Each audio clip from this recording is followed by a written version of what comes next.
igenekerezo rya 15 ukwezi kwa Myandagaro, umwaka ugira 60 Uburundi bushizwe mu maboko y'umuvyeyi wacu Bikira Mariya ngo abe ariwe abo umukandizi wabwo. Twaje tuva mu mihingo yose y'Uburundi ndetse n'abanyamahanga barimwo, tuje kuri uyu musozi mu mana za Mugera kugira dusubire dukengurukire Imana mushobora vyose, twongere tuyambaze duciye ku muvyeyi wacu Bikira Mariya. Uno munsi twaje tuzanywe n'imanza zibiri, gushemeza yurizwa mw'ijuru ry'umuvyeyi Bikira Mariya, ariko kandi twaje kwigina isabukuru ridasanzwe ryishirwa mu minwe ya Bikira Mariya Uburundi ngo abe umukandizi wabwo. None rero imbere ya vyose nagomba sabe twebwe twahishikiye ngo tubanze dukomera amashi Imana yacu mu kuyikengurukira. Bubahwa bavukanye mwese, uyu munsi ntusanzwe ku buzima bw'igihugu cacu, ntusanzwe kuko uretse ko duhimbazirizwa mu ijoro ry'umuvyeyi Bikira Mariya, utwibutsa kandi n'ubunywanyi hagati y'uburongozi bw'igihugu c'u Burundi na Eklezia Katolika y'u Burundi. Kubona twaje duherekeranya jewe n'abepiskopi n'ibibagabaga vyabo, tukaduga kuri uyu musozi mu mana za Mugera, sivyikoze na gatoyi, eka ni gihamana. Ega kuva kera narindi Imana yarashiraho uburongozi bw'igihugu, igaca igena n'abahereza nkuka hamwe n'abahanuzi bunganira ubwo burongozi mu guhereza inkuka y'imisa no guhanura abarongozi ngo ntibahube. Nico gituma Imana mu kugena Musa ngo arongore ihanga ryayo, yaciye inagena Aroni ngo abe umuhereza nkuka, ndetse na Miriyamu nawe aramubera umuhanuzi. Birumvikana rero ko mu murongozi n'umuhereza nkuka umwe wese arafise amabanga Imana yamujeje, ariko bagahuriza hamwe kuko Imana irafise ubutumwa ihindongozi bwo kuyobora abantu, kandi abantu nabo barafise amashikanwa bashikanira Imana baciye kumuhereza nkuka. Mwibuke mw'ijambo ry'Imana igihe Sawuli yaca kubiri n'ibanga ajejwe, akiha uburenganzira bwo guhereza inkuka, Imana yaciye imurahira ko ubwami bwiwe butazoragama. Tubisoma mu gitabo ca mbere ca Samuweli ikigabane ca 13 kuva ku karongo k'umunani gushika ku 14. Ico nico cerekana ko umwami afise ubutumwa bwiwe, umuhereza nkuka nawe agatumwa ivyiwe bimuraba. Natwe mu Burundi niko vyamye, kubera twasenga iyi Mana imwe rudende dusenga nuno munsi. Umwami yamana ntaryo afise impande yiwe uwo bafata nk'umuhereza nkuka. Hariho abakunda kuvyihendako bakibaza ko basenga Kiranga, ariko Kiranga yagendana n'umwami kugira ngo aze arahuza Imana n'abarundi. Twibuke kandi ko nabo barundi ba kera baduga kuri uyu musozi ahanyene baje kuhambariza Imana y'u Burundi. Erega muraza muribuka ko no ngaha kugira ngo hagenwe nk'ikibanza cy'igihugu cyo guhimbarizamo umuvyeyi Bikira Mariya, abarongozi b'igihugu barongowe n'umuganwa Rudoviko Rwagasore n'abahereza nkuka baje bazananye ku wa 15 Myandagaro mu 1961. None raba iki kibanza cararamye. None rero nitwa buno munsi twaduganye ngaha mu mana za Mugera, abarongozi b'igihugu bakaja hamwe n'abahereza nkuka, duherekejwe n'aba Barundi bose sinzi sigitangaza n'ivyo Imana yaringanije kuva kera. Shimika rero mwanyakubahwa bepiskopi n'ibagabaga vyanyu, muhereze umukama heze yakira amashikanwa tugira tumuhereze duciye mu minwe yanyu kuri uyu munsi udasanzwe, kuko ni mwebwe bene Levi buno munsi. Bene wacu mwese bavukanyi, nk'uko nabivuze ni umunsi udasanzwe kuko iri sabukuru ritwibutsa ivyiza vyinshi Imana yakoreye Burundi naho tweho twari twarayovye. Nkako n'ijambo ry'Imana rirabitwibutsa riti umukama ntazoheba igihugu ciwe kuko izina ryiwe rihambaye, kandi umukama yashimye kubagira igihugu ciwe. Nta kindi novuga ni ivyo nyene.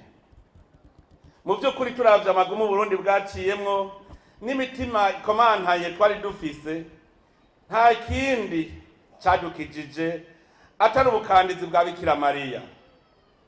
Mbere novuga ko iyo ataba Mariya n'imva zacu ntiziba zikivugwa. Mbere ndashobora kwemeza ko n'umutima w'ubwenge watumye abo batwitangiye imbere babikora ni mutima mweranda yabibahanuye, kuko Imana yo nyene yarizi bizoshikira Burundi.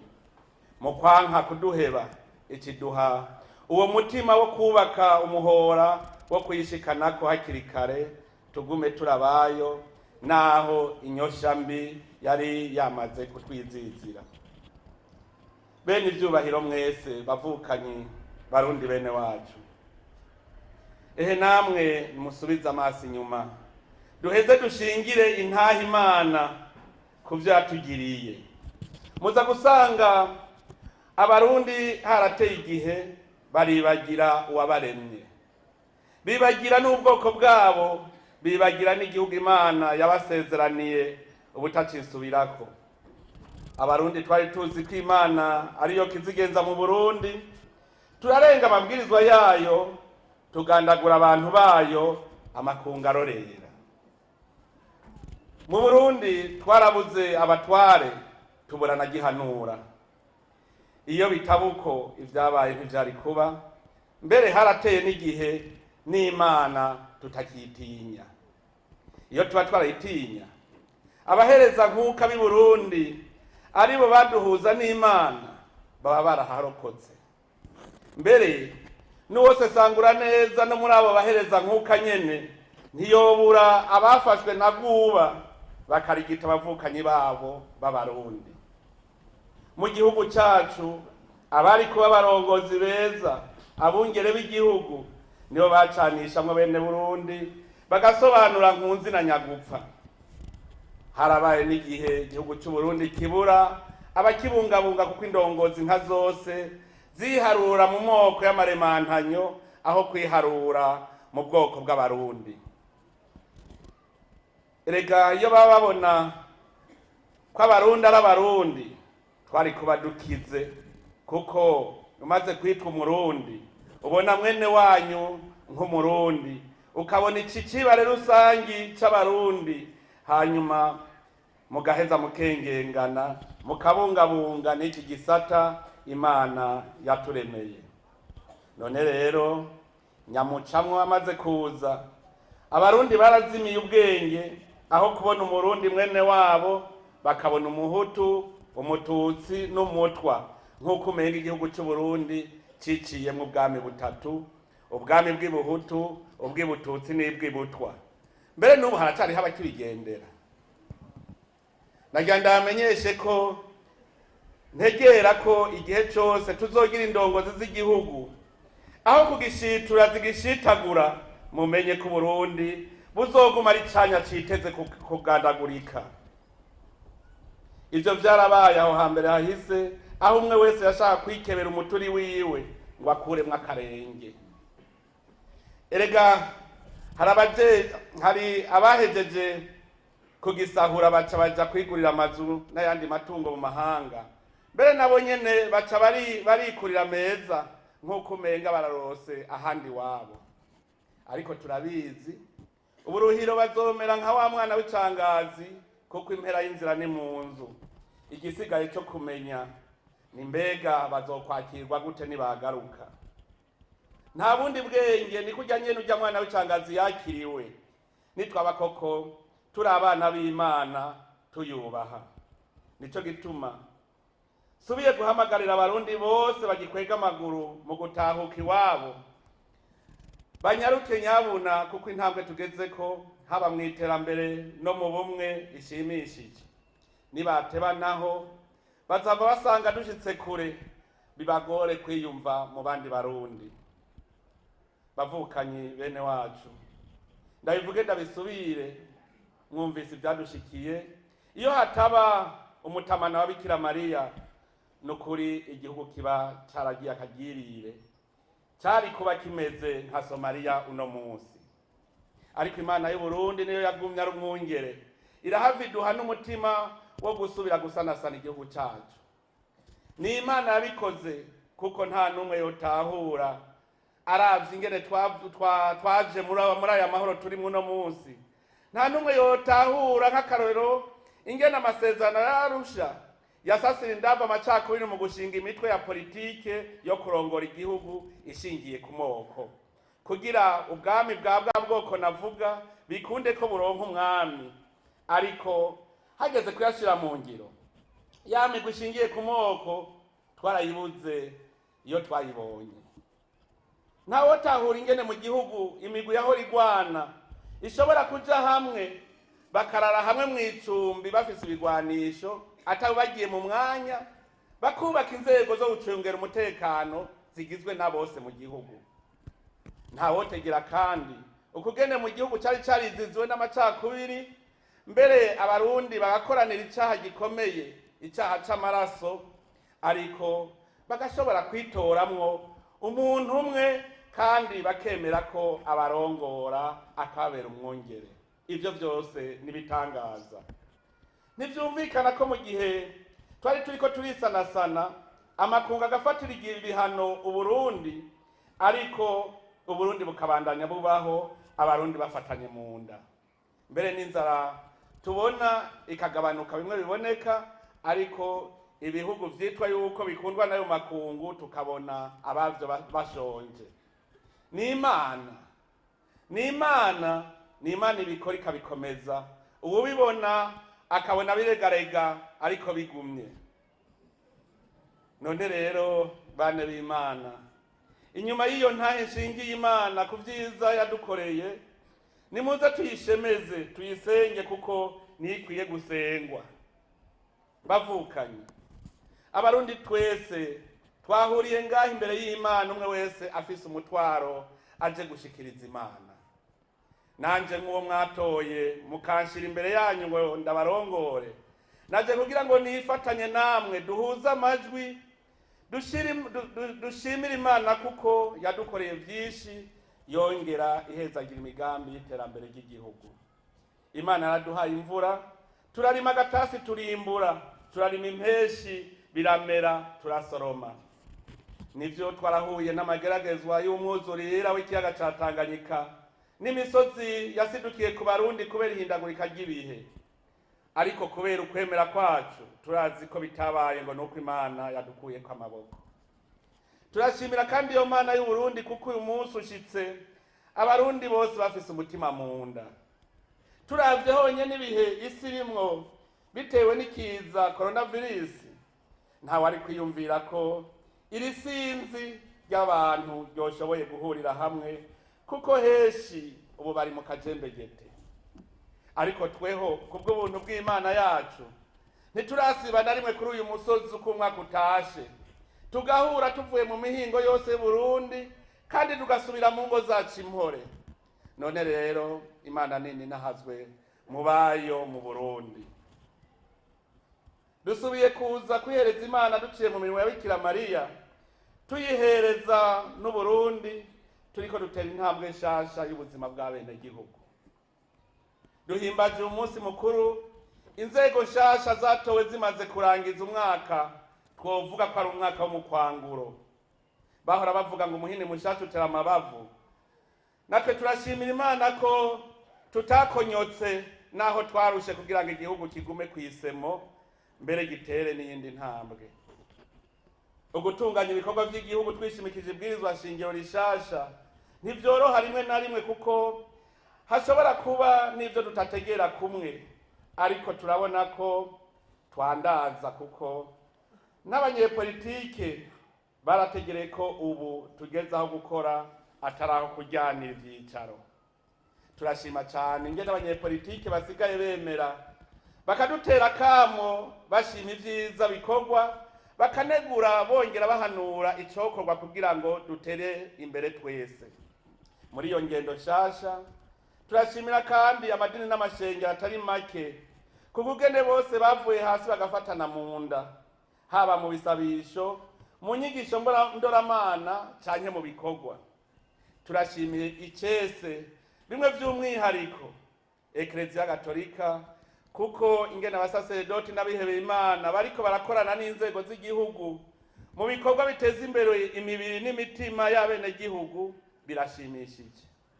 Tubifurije kuguma kuri uwo murindi, dukora dukeburana, twongera twungurana ubwenge n'ivyiyumviro kugira ngo mu Burundi Imana yatugabiye tubugire koko igihugu c'amata n'ubuki, igihugu c'uburuhukiro. Mbere ico kiri mu byo twaje gusaba Imana kuri uyu musozi, twizeye ko kuri uno munsi ngaha haza kuva umuco umurikira Burundi kugira ngo nk'uko nabivuze ku munsi mukuru wo kwikukira dukomeze gufatana mu nda, dukore dushize hamwe nk'inzuki mu muzinga. Uyu munsi mukuru kandi uje hari imyitwarariko ihambaye abarundi dufise, ariyo nashaka kubasabikaniriza kugira ngo abahereza nk'uko ab'igihugu muheze mudufashe kuyishikiriza Imana kuri Arutari Nyeranda. Ubwa mbere abarundi barafise umwitwarariko wo kumenya ukuri ku mabi yashikiye abarundi no gusubiza hamwe. Ku vy'ukuri uwose sakari mu mutima w'umurundi umwe nta numwe adafise ishaka ryo kubohoka tukava mu migozi vyadushikiye muri kahise, ariko kubera ari biteye agahinda bikaba vyadukomerekeje kandi bikaba vyaguma vyisubiriza kenshi, n'ubu hari abagikekeranya bibaza ko bishobora kugaruka canke mbere hakaba n'abiyumvira ko kubera babikoze batahanywe n'ubutegetsi bw'igihugu hari aho hohava hamera mu mutima ya bamwe agatima ko kwihora, mbere n'abarutse vuba batanabibonye bagahava bagwa mu mporero. Murumva ko tugenzwa n'imitima ibiri, bikaba navyo bishobora kuducamwo imice. Uwabikoze ku mutima asaba ko vyokwibagirwa, uwabikorewe nawe agasaba ko vyoja habona kugira nawe aruhuke ku mutima. Uwabibonye gusa nawe ati ntituvyura ibisigo bisinziriye vyodusubiza mu ihumbi. Ariko bose ico bahurirako nuko twobitahura tukizeza abarundi bose ko bitazosubira kandi ko atawuzogwa mu mporero. Kugira ngo bishoboke nuko vyoja habona abarundi tukabinegurira hamwe, tugaheza tukihanikirizanya tuti ntibigasubire. Ico gikorwa rero gisaba kugira umutima runtu, umutima wo kwihangana ndetse umutima uremye. Ku ruhande rwanje nagomba ndabizeze ko bitazosubira.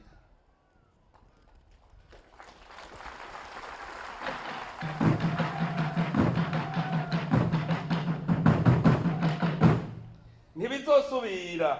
Ubukekeranya nagira ndamwereka igituma.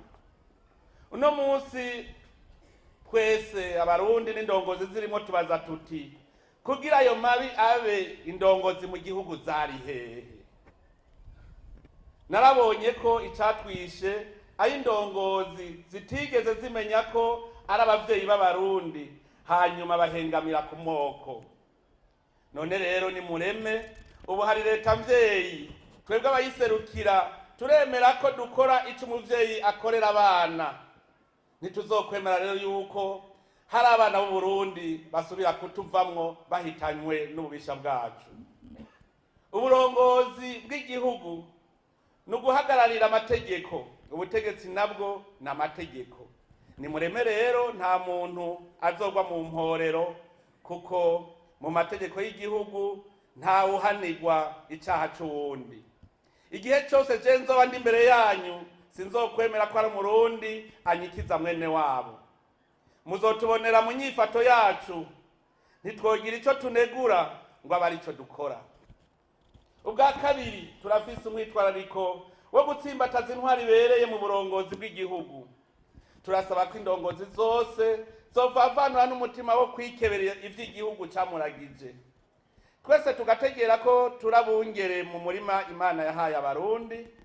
Tuzonezerwa tubonye abarundi baroraniwe, kandi ho nta cegeranyo twoba dufise twoshikiriza Imana tutabikoze. Ubwa gatatu, turafise umwitwarariko wo kuvavanura n'ubukene, kuko nibwo butuma twama mu njyane, kuko haraye inzara hazinduka inzigo. Kandi murazi yuko umusezi yanka uwundi, gusega niyo nkomoko y'amacakubiri. Bavukanye, ibi bintu bitatu bihambaye nivyo dusavye mwebwe abahereza nkuka b'igihugu, mudushikanire ku meza meranda. Imana iduha uwo mutima wo kubitunganya neza dufatanye mu nda. Ariko mu guheraheza, nagomba kumenyesha ko twifuza ko uyu munsi utoba nk'iyindi minsi twabonye. Twahaje akatari gake kandi twarahezagiwe.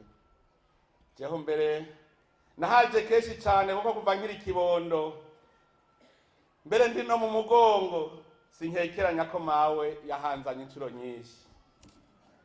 Ko rero turi mu mwaka wa kabiri turiko dukorera kwibwirizwa shingiro ryahaye ikibanza ca mbere Imana, igashirwa hejuru y'indongozi z'igihugu. Reka umusozi nawo utubera icibutso ntibagirwa. Aha hantu nk'uko vyamye no hambere hose, hamwe hambarizwa Imana rudasumbwa. Turavye ingene na misionare bavuye mu mahanga, Imana ikabatumbereza hanyene mu mana za Mugera, bakahashinga icicaro ca mbere c'umwungere wa Ekleziya y'u Burundi. Tukishimikiza kandi iciyumviro cahurijweko n'umuganwa Rudoviko Rwagasore, yaserukira uburongozi bw'igihugu ku ruhande rumwe n'abungere ba Ekleziya y'u Burundi ku rundi ruhande. Ndumva ko aha hantu ari ikibanza gikomeye c'Imana mu Burundi. Nico gituma nsaba ko twese abarundi kwemera ko hubakwa ikimenyetso cikwije iteka, kibereye ko ikibanza c'Imana mu Burundi, kuko Imana yahitoreye kera. Reka mbere nimerere nka Petero atuwogira insago zitatu. Nanje bene ivyubahiro bepiskopi b'u Burundi, ndabona yuko ahantu hakwiye ko tuhubaka ingoro nziza y'Imana ihimbaye ku gihugu cashize Imana imbere. Bizoba bibereye mu gihe nk'irisinzi ry'abantu twese tuzoba duhurira muri iyo ngoro. Murumva yuko itazoba isanzwe, kugira abantu bose bashobore kuyikwirwamo. Mbere jewe hamwe mwobinyemerera, nzoja imbere y'abandi barundi, twese tuzoterera kuko n'ivyo Imana yaduhaye. Mbere rero ni kuri ico cifuzo, ico ciyumviro mpereje ko nsaba Imana mushobora vyose ngo ihezagire Uburundi n'abarundi nk'uko vyamye. Murakoze. Imana ibandanye ihezagira Uburundi n'abarundi. Murakoze cyane.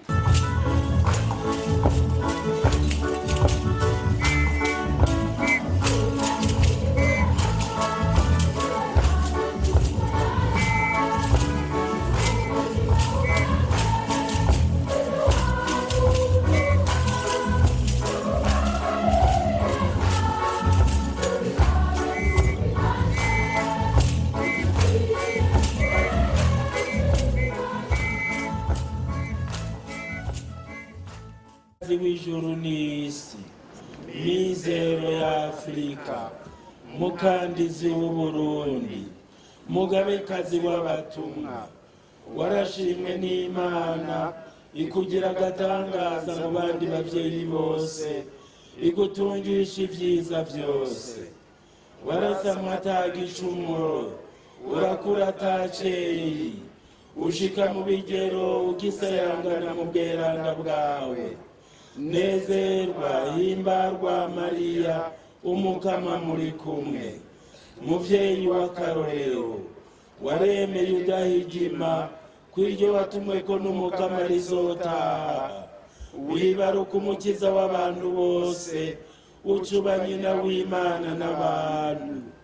Nico gituma tukwituyeko, dukundire tukwihweze nka Yohani, tugutangarire nk'abigishwa ba mbere, tukwigane nk'abakristo mwabanye, tukugamburukire nka Yesu umwana wawe. Muvyeyi utananirwa, turagutuye mwe n'umwana wawe, Afrika nzima n'Uburundi bwacu, bikingira akabi kose, indwano y'amacakubiri, urwango, umwina w'ivy'isi, ubwishime, agasuzuguro, urumyi rw'umutima n'ububisha bwose. Muvyeyi w'inama nziza, tuvugire ku mwana wawe nk'Amerikana mu bugarire, muri Afrika no mu Burundi, turonka abasaserdoti n'abandi bihevyi benshi kandi beranda, bukumenyesha rwose ijambo ry'Imana, bukuremesha bemera, bukurera urwaruka, bukuzuriza abacumuye, bugukundisha Yesu mu Karisiya, bugoza abagowe no guhagarikira abacikana. Mwiza utagira akanenge, dusabire twebwe abononyi, tuve ikuzimu tuje ibuntu, tugume hafi yanyu, tuzopfe tukibaninaza, mwe n'umwana wawe Yesu Kristo umukama wacu. Amen.